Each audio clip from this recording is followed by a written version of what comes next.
দীর্ঘ ১৩ বছর পর এবার প্রকাশ্যে জাতীয় সম্মেলন করল বাংলাদেশ ইসলামী ছাত্র শিবির।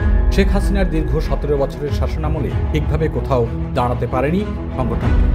এবার আওয়ামী লীগ সরকারের পতনের পর তারা ঢাকার ঐতিহাসিক সোহরাওয়ার্দী উদ্যানে মহাসম্মেলনের আয়োজন করে।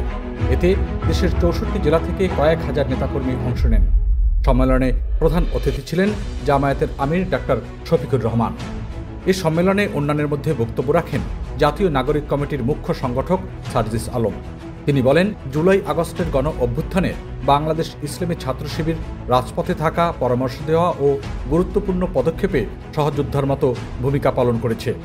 তিনি আরও বলেন, জুলাই অভ্যুত্থানের শুরু থেকে শিবিরের কর্মীদের প্রত্যক্ষ কিংবা পরোক্ষভাবে পেয়েছেন জানিয়ে তিনি বলেন, কেউ কোনোদিন কোনো সত্যকে চেপে রাখতে পারবে না। সত্য প্রকাশিত হওয়া শুধু সময়ের অপেক্ষা।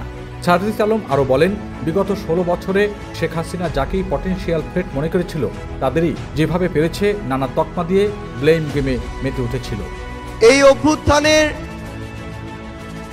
রাজপথে থাকা, পরামর্শ দেওয়া,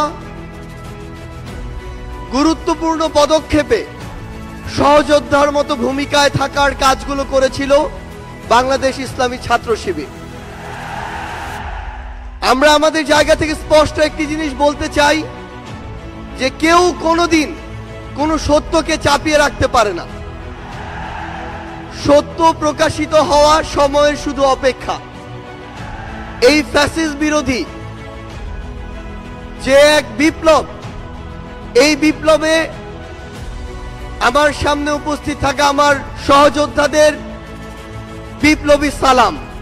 সম্মেলনে জামায়াতে ইসলামীর বাংলাদেশের আমির ডাক্তার শফিকুর রহমান নেতাকর্মীদের উদ্দেশ্যে বলেন, তোমাদের কাজ হবে শিক্ষাঙ্গনে তোমরা শিক্ষার সুষ্ঠু পরিবেশ তৈরি করবে। যাদের মধ্যে সততা, যোগ্যতা ও দেশপ্রেম থাকে তাদের নিয়েই তোমরা এগিয়ে যাবে।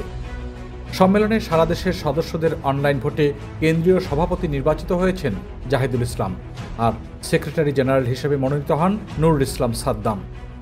পরে নবনির্বাচিত কেন্দ্রীয় সভাপতিকে শপথ বাক্য পাঠ করান ছাত্র শিবিরের প্রধান নির্বাচন কমিশনার ও সাবেক কেন্দ্রীয় সভাপতি অ্যাডভোকেট মতিউর রহমান আকন্দ।